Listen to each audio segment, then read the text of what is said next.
Hello friends, Vishnu Shalini latest review. Satyabhama മൊബൈലിൽ എന്തോ നോക്കിക്കൊണ്ടിരിക്കുവാണ്. രാഘവേട്ടന് ഭയങ്കര നെഞ്ചുവേദന, അങ്ങോട്ടും ഇങ്ങോട്ടും വേദന കൊണ്ട് പുളയുവാണ് രാഘവേട്ടൻ. സത്യഭാമ ഇതൊന്നും അറിയുന്നതുമില്ല. വേദന സഹിക്കാതായപ്പോൾ രാഘവേട്ടൻ ഭാമേന്നുറക്ക വിളിക്കാൻ തുടങ്ങി. രാഘവേട്ടൻ എന്താ ഇങ്ങനെ ഒച്ചത്തി വിളിക്കുന്നത് എന്നും പറഞ്ഞ സത്യഭാമ നോക്കുമ്പോൾ രാഘവേട്ടൻ നെഞ്ചു തടയിക്കൊണ്ട് കിടന്ന് പൊളയുകയും കരയുകയും ഒക്കെ ചെയ്യുവാണ്. അയ്യോ രാഘവേട്ട എന്തു പറ്റി, എന്തു പറ്റി എൻ്റെ രാഘവേട്ട എന്നും പറഞ്ഞ സത്യഭാമ കടന്നങ്ങ് വിഷമിക്കുവാണ്. എനിക്ക് വയ്യ ഭാമേ, നെഞ്ചിനകത്ത് കുത്തിവലിക്കുന്ന വേദന. അയ്യോ രാഘവേട്ടൻ മരുന്ന് കഴിച്ചതല്ലേ, എനിക്കറിയില്ല ഭാമേ, എൻ്റെ നെഞ്ച് കുത്തി വലിക്കുന്നു. എത്രയും പെട്ടെന്ന് തന്നെ ഹോസ്പിറ്റലിൽ കൊണ്ടുപോ ഭാമേ, ഞാനിപ്പോൾ ചത്തുപോകും. അയ്യോ രാഘവേട്ട, ഈ രാത്രിയും ഞാൻ ഒറ്റയ്ക്ക് എന്തു ചെയ്യും? വിഷ്ണുവും വന്നിട്ടില്ലല്ലോ, ഞാൻ അവനെ ഒന്ന് വിളിച്ചു നോക്കട്ടെ എന്നും പറഞ്ഞ സത്യഭാമ വിഷ്ണുവിനെ വിളിച്ചിട്ട് ഫോൺ കിട്ടുന്നില്ല. എന്നാലിനി ഞാൻ കമലനെ ഒന്ന് വിളിക്കാം എന്നും പറഞ്ഞ് നോക്കുമ്പോൾ കമലൻ്റെ നമ്പരും അതിൽ സേവ് ചെയ്തിട്ടില്ല.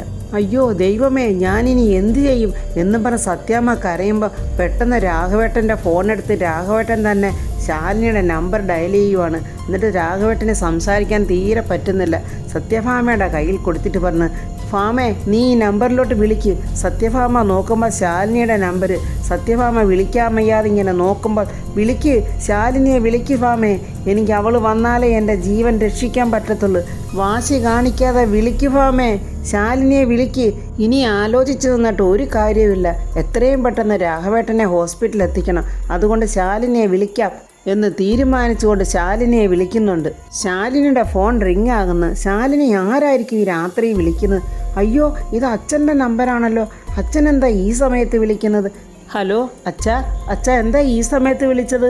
അച്ഛൻ എന്താ ഒന്നും മിണ്ടാത്തത്? അച്ഛാ, സത്യഭാമ ഉടനെ, ഞാൻ സത്യഭാമയാണ്, വിഷ്ണു അവിടെ ഉണ്ടോ? വിഷ്ണുവേട്ടൻ ഇവിടെ ഇല്ലല്ലോ. എന്താ സത്യാമ്മ ഈ നേരത്തെ വിളിച്ചത്? അത് വിഷ്ണുവിൻ്റെ അച്ഛന് തീരെ സുഖമില്ല, നെഞ്ചുവേദന.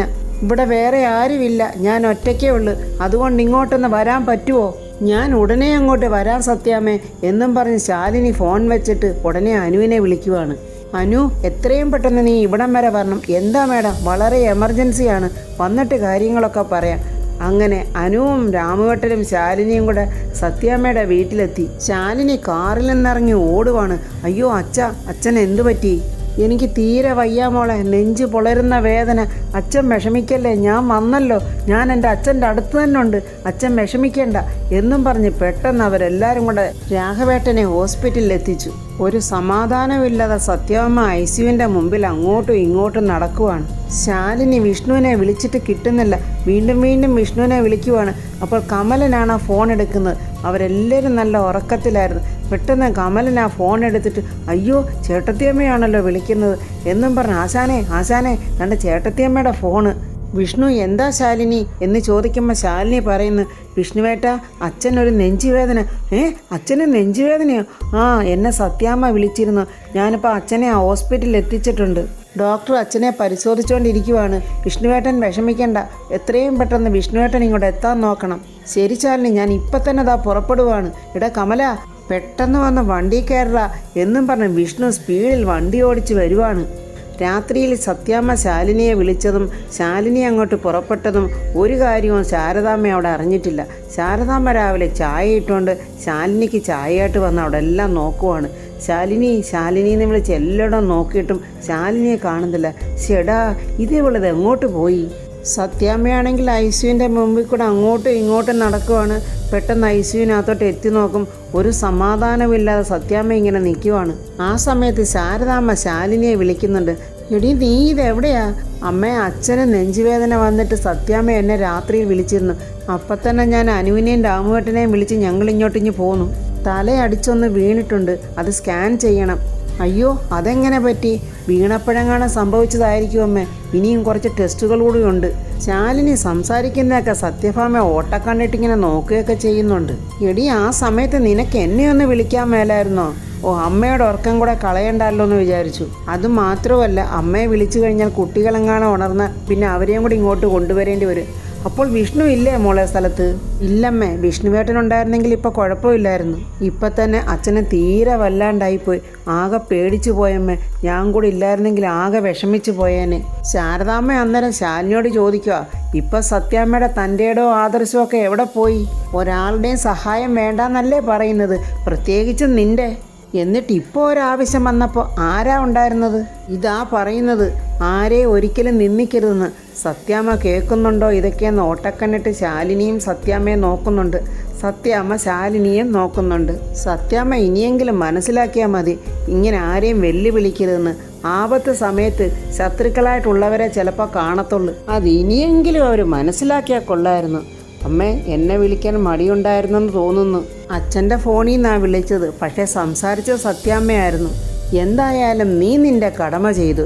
അച്ഛന് നിന്നെ വലിയ കാര്യമാണല്ലോ. അദ്ദേഹത്തിനൊരു ആവശ്യം വന്നപ്പോൾ വിളിക്കാൻ പറഞ്ഞല്ലോ, അത് തന്നെ വലിയൊരു കാര്യം. ശരിയമ്മേ, ഞാൻ പിന്നെ വിളിക്കാം എന്നും പറഞ്ഞ് അവർ ഫോൺ കട്ട് ചെയ്യുവാണ്.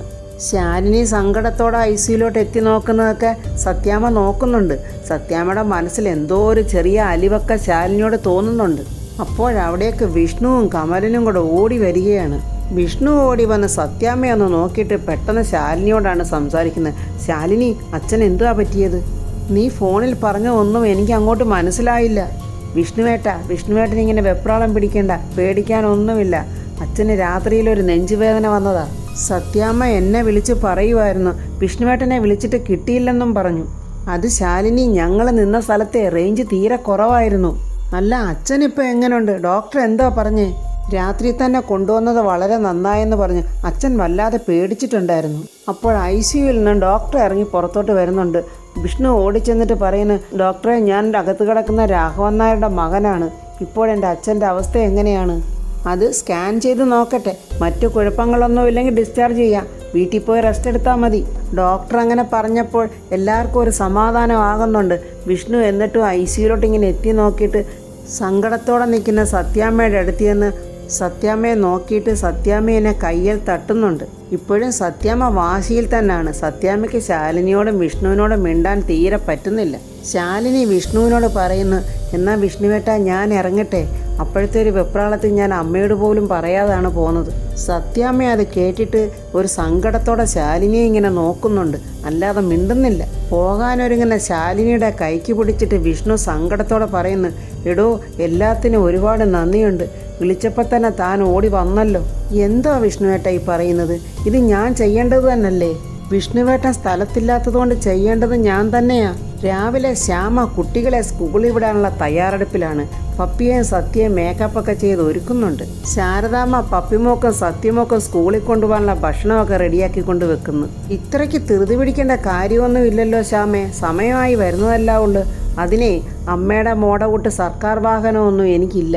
റോഡിൽ ഇറങ്ങി നിന്ന് ഏതെങ്കിലും ഓട്ടോയ്ക്ക് കൈ കാണിച്ചാലേ ഇവരെ സമയത്തിന് സ്കൂളിൽ എനിക്ക് എത്തിക്കാൻ പറ്റത്തുള്ളൂ. നീ ഇങ്ങനെ എല്ലാ കാര്യത്തിനും കുറ്റം പിടിച്ച് സംസാരിക്കല്ലേ ശ്യാമേ. ഇത് അവനവൻ്റെ വീടല്ലേ ശ്യാമേ. എല്ലാവരും കൂടി ഒന്നിച്ചു നിന്നാലല്ലേ എല്ലാ കാര്യങ്ങളും സമയാസമയങ്ങളിൽ ചെയ്യാൻ പറ്റത്തുള്ളൂ. ഇതിപ്പോൾ ശാലിനി ഇല്ലാത്തതുകൊണ്ടല്ലേ, അല്ലെങ്കിൽ അവൾ കൊണ്ടുപോകുമായിരുന്നല്ലോ പിള്ളേരെ. അല്ലെങ്കിലും അമ്മയ്ക്കിപ്പോൾ എന്നോടേ പഴയതുപോലെ സ്നേഹവും കാര്യവും ഒന്നും ഇല്ലെന്ന് എനിക്കറിയാം. എൻ്റെ ഗതികേട്, അല്ലാതെ എന്തു പറയാനാ. ശ്യാമേ, നീ അതുവിധം പറഞ്ഞു നിൽക്കാതെ പിള്ളേരെയും കൊണ്ട് പോകാൻ നോക്ക്. വെറുതെ ഒന്നും രണ്ടും പറഞ്ഞ് ഇപ്പോൾ വഴക്കാക്കുന്നത് നീ പതിവാക്കിയിട്ടുണ്ട്. അങ്ങനെ കുട്ടികൾ റെഡിയായി സ്കൂളിൽ പോകാനായിട്ട് വെളിയിലോട്ട് വരുമ്പോൾ ശാലിനിയുടെ കാറ് വരുന്നുണ്ട്. ശാരദാമ്മ പറയുന്നത്, ദാ ശാലിനി വന്നല്ലോ. എന്നാൽ പിന്നെ കുട്ടികളെ ഈ വണ്ടിയിൽ കയറ്റി വിടാം ശ്യാമേ. രാമുവേട്ടൻ കുട്ടികളെ സ്കൂളിൽ കൊണ്ടാക്കും. ശാലിനി വന്നിട്ട് ചോദിക്കുന്നു, ഇവരെ ഇതിൽ കയറ്റി വിടാനാണോ? ശ്യാമയ്ക്ക് അതങ്ങോട്ട് ഒട്ടും ഇഷ്ടമായില്ല. എന്താ കുഴപ്പം? അല്ലെങ്കിൽ പിന്നെ ഞാൻ പോയി ഇവരെ ഓട്ടോ പിടിച്ച് സ്കൂളിൽ കൊണ്ടാക്കണ്ടേ? അങ്ങനെ പപ്പിയെയും സത്യയും രാമുവേട്ടൻ ആ വണ്ടിയിൽ സ്കൂളിലോട്ട് കൊണ്ടുപോകുന്നുണ്ട്. ശാലിനി ചിരിച്ചുകൊണ്ട് മക്കൾക്ക് ടാറ്റ പറയുകയും മക്കൾ തിരിച്ച് ടാറ്റ പറയുന്നുവെന്നും ശ്യാമയ്ക്ക് അങ്ങോട്ട് തീരെ ഇഷ്ടമാകുന്നില്ല. ശ്യാമ ഒരു വല്ലാത്ത ദേഷ്യത്തിൽ ഇങ്ങനെ നോക്കി നിൽക്കുവാണ്. അവിടെ നിന്നേ, നീ കുഞ്ഞേച്ചിയോട് ഒരു കാര്യം പറയണം എന്നിങ്ങനെ ശ്യാമ പറയുമ്പോൾ ശാലിനിക്ക് ഭയങ്കര ടയേർഡായതുകൊണ്ട്, എന്താടി അതെന്താ കുഞ്ഞേച്ചിക്ക് ഞാനൊരു കാര്യം പറയണമെന്ന് പറഞ്ഞപ്പോൾ ഒരു താല്പര്യക്കുറവ്? ഞാനിവിടെ ഇങ്ങനെ വന്ന് നിൽക്കുന്നതിലേ നിങ്ങൾക്കൊക്കെ ഒരു ഇഷ്ടക്കേടുണ്ടെന്ന് എനിക്ക് നല്ലതുപോലെ അറിയാം. പക്ഷേ അതിങ്ങനെ എന്നോട് കാണിക്കുമെന്ന് ഞാൻ കരുതിയില്ല. അയ്യോ എൻ്റെ ശ്യാമേ, ഞാൻ ആകെ ടയേർഡായതുകൊണ്ടാണ്. ഇന്നലത്തെ ഓട്ടവും കാര്യമൊക്കെ കൊണ്ട് ഞാൻ ഒട്ടും ഉറങ്ങിയിട്ട് പോലുമില്ല. അതുകൊണ്ടാണ് പറഞ്ഞത്. പറ ശ്യാമേ, ഇനി നീ പറയുന്നത് കേട്ടിട്ടേ ഉള്ളൂ ബാക്കി കാര്യങ്ങളൊക്കെ എനിക്ക് പറയാനുള്ളത് എന്താണെന്ന് കുഞ്ഞേച്ചിക്ക് നല്ലതുപോലെ അറിയാം. എന്തിനാ ഇവിടെ എന്നെ ഇങ്ങനെ നിർത്തിയിരിക്കുന്നത്? എൻ്റെ കാര്യത്തിൽ ഒരു തീരുമാനം ഉണ്ടാക്കണം. ഞാൻ എന്താ ചെയ്യേണ്ടത്? അത് നീ തന്നെ പറ ശ്യാമേ. രോഹിത് ഒരു തരത്തിലും അടുക്കാത്ത രീതിയിൽ ഇങ്ങനെ അകന്നു മാറി നിൽക്കുമ്പോൾ ഞാൻ എന്തു ചെയ്യാനാ? സ്വബോധത്തോടെ ഒരിക്കലും ഇരിക്കാത്തവനെ എങ്ങനെ കാര്യങ്ങൾ പറഞ്ഞൊന്ന് ബോധ്യപ്പെടുത്തുന്നത്? ഒന്നുകിൽ അവന് ജീവിക്കണമെന്നുള്ള ആഗ്രഹം വേണം, അതുമല്ലെങ്കിൽ മറ്റുള്ളവരുടെ മുൻപിൽ അന്തസ്സായിട്ട് നടക്കണമെന്നുള്ളൊരു തോന്നലെങ്കിലും വേണം. ഇതൊന്നുമില്ലാത്തവൻ്റെ മുൻപിൽ എങ്ങനെയാ പോയി കാര്യങ്ങളൊക്കെ ഒന്ന് അവതരിപ്പിക്കുന്നത്? ഇനിയിപ്പോൾ കാര്യങ്ങൾ പറഞ്ഞ് മനസ്സിലാക്കിയാൽ തന്നെ അവൻ നല്ല മനസ്സോടെ നിന്നെ സ്വീകരിക്കുമെന്നുള്ളതിന് എന്താ ഉറപ്പ്? ശ്യാമയുടെ മട്ടവും ഭാവവും അങ്ങ് മാറി. രോഹിത് എങ്ങനെയാ കുഞ്ഞേച്ചി ഇങ്ങനെ ആയത്? ഇപ്പോൾ ഒരുപാട് കുറ്റങ്ങൾ ചാർത്തുന്നുണ്ടല്ലോ രോഹിത്തിന് നേരെ. ഒന്ന് ആലോചിച്ച് നോക്കിക്കേ, എങ്ങനെയാ രോഹിത് ഇങ്ങനെ ആയതെന്ന്. ശാരദാമ്മ അവിടെ വന്ന് ഇതെല്ലാം കേൾക്കുവാണ്. ശ്യാമയുടെ ഈ ഭാവമാറ്റമൊക്കെ കണ്ടിട്ട് ശാരദാമ്മയ്ക്ക് ഒരു പിടിയും കിട്ടുന്നില്ല. ഇവക്ക് ഇതെന്താ സംഭവിച്ചത്? ഇവളെന്തൊക്കെയായി വിളിച്ചു കൂവുന്നത്? രോഹിത്തിനെ ഇങ്ങനെ ആക്കിയത് നമ്മളാ. അതിലെനിക്കും പങ്കുണ്ട്, കുഞ്ഞേച്ചിക്കും പങ്കുണ്ട്, ദേ ഈ നിൽക്കുന്ന നമ്മുടെ അമ്മയ്ക്കും പങ്കുണ്ട്. എല്ലാം നഷ്ടപ്പെട്ടവളെ പോലെ എനിക്കിങ്ങനെ ജീവിക്കേണ്ടി വന്നതിലും മറ്റാർക്കും അല്ല പങ്ക്, നിങ്ങൾക്ക് തന്നെയാ. ശ്യാമയുടെ ഈ വാക്കുകളൊന്നും ശാലിനിക്ക് അങ്ങോട്ട് സഹിക്കാൻ പറ്റുന്നില്ല. സത്യങ്ങളൊക്കെ മൂടി വെക്കണമെന്ന് ഞാൻ അന്നേ പറഞ്ഞതേ ഇതൊക്കെ മുൻകൂട്ടി കണ്ടുകൊണ്ട് തന്നെയാ. ഏത് രഹസ്യങ്ങളും മനസ്സിലിട്ട് കൊണ്ടു നടക്കാൻ ഒരു പരിധി വരെ നമുക്ക് കഴിയും. പക്ഷെ ആണുങ്ങൾക്കത് സാധിക്കില്ല. പകരം അവർ പ്രതികരിക്കും, ശക്തമായി തന്നെ പ്രതികരിക്കും. ഇത്രയും നേരം ഇവർ പറഞ്ഞതൊക്കെ കേട്ടോണ്ടിരുന്ന ശാരദാമ്മ പറയുക, ശാലിനി, അവനെ പറഞ്ഞ് മനസ്സിലാക്കി നേർവഴിക്ക് കൊണ്ടുവരാൻ ഇവക്ക് കഴിയുമെങ്കിൽ ശ്യാമ പോട്ടെ, പോയി നന്നാക്കി എടുക്കട്ടെ. നമ്മളായിട്ട് പിന്നെ ഇവളുടെ ജീവിതം കളഞ്ഞെന്നേ ഇവള് പിന്നെ പറയില്ലല്ലോ. അത് കേട്ടിട്ട് ശ്യാമ പറയും, ഓ അത് ശരി, അപ്പോൾ തെറ്റ് മുഴുവനും എൻ്റെയും രോഹിത്തിൻ്റെയും പേരില്ല അല്ലേ? നിങ്ങൾ അമ്മയും മകളും ഒരു തെറ്റും ചെയ്തിട്ടില്ലാത്ത പുണ്യവതികൾ. ശ്യാമ ഇങ്ങനെയൊക്കെ പറയുന്നത് ശാലിനിക്ക് അങ്ങോട്ട് വിശ്വസിക്കാൻ പറ്റുന്നില്ല. ശ്യാമേ, നീ എന്തൊക്കെയായി പറയുന്നത്? നിനക്ക് എന്തു പറ്റി? നീ ഇങ്ങനെയൊന്നും ആയിരുന്നില്ലല്ലോ, ഇനി എന്തു പറ്റാൻ? നിങ്ങൾക്കെല്ലാവർക്കും നിങ്ങളുടെ ജീവിതമൊക്കെ ആയല്ലോ. ഇവിടെ ഇപ്പം മണ്ടിയായി പോയതേ വെറുതെ ഞാനാ. എനിക്ക് കുറച്ച് മനസാക്ഷി ഉണ്ടായിപ്പോയി, അതാ എനിക്ക് പറ്റിയ അബദ്ധം. ഇനിയിപ്പോൾ എനിക്ക് എൻ്റെ വഴി നോക്കണമല്ലോ. ഇനിയിപ്പോൾ ഇതുപോലെ കുത്തുവാക്കുകൾ കേട്ട് നിൽക്കാൻ എനിക്ക് മനസ്സില്ല. അപ്പോൾ ഫ്രണ്ട്സ്, വിനാശകാലേ വിപരീത ബുദ്ധി എന്ന് പറയുന്ന പോലെ ശ്യാമയ്ക്ക് രോഹിത് ക്ഷണിക്കുന്നത് എന്തിനാണ്, നല്ലതിനാണോ കെട്ടതിനാണോ എന്നൊന്നും അറിയില്ല. ഇനി ശ്യാമ രോഹിത്തിൻ്റെ കൂടെ പോയതിന് ശേഷം ശ്യാമ അത് മനസ്സിലാക്കട്ടെ. ബാക്കിയുള്ള കാര്യങ്ങളൊക്കെ നമുക്ക് അടുത്ത വീഡിയോയിൽ കാണാം. എൻ്റെ ഈ വീഡിയോ ഇഷ്ടപ്പെട്ടാൽ ലൈക്കും കമൻസും, സബ്സ്ക്രൈബ് ചെയ്യാത്തവർ സബ്സ്ക്രൈബ് ചെയ്യണേ.